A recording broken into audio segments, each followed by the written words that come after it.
it, have taslim and acceptance and rida in your heart that Allah subhanahu wa ta'ala would exchange you with something better.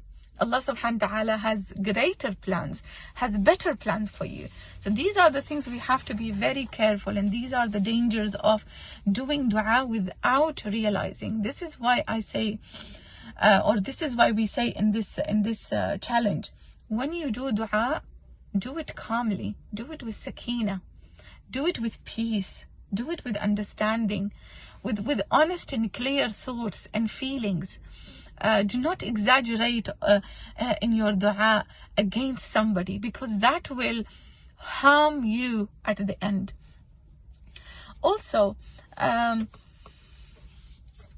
one of the examples that I really want to give you in this regard is when somebody oppresses you, when somebody crosses the boundaries with you or hurt you really badly.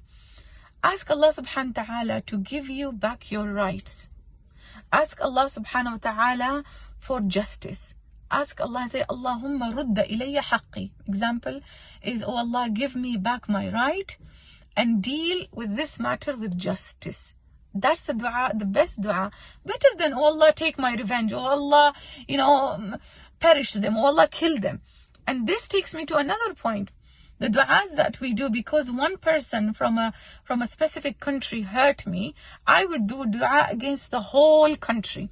Or for example, the Jews. If the Jews, for example, we know what they're doing in the world, but we can't do dua against all the Jews, because there are Jews who are not hurting other people. There are Jews who are very peacemakers. Example.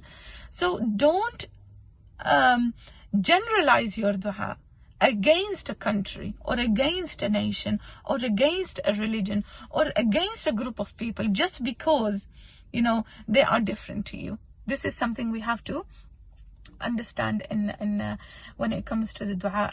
So finally, the conclusion here is, whenever a person does a dua unjustly, the effect of it would return upon them.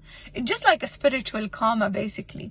Like when you do something good, the goodness will come back to you, and when you do something bad, the evil will come back to you. Same with the dua.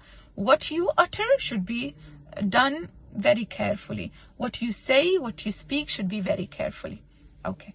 Assalamu alaikum wa rahmatullahi wa barakatuh.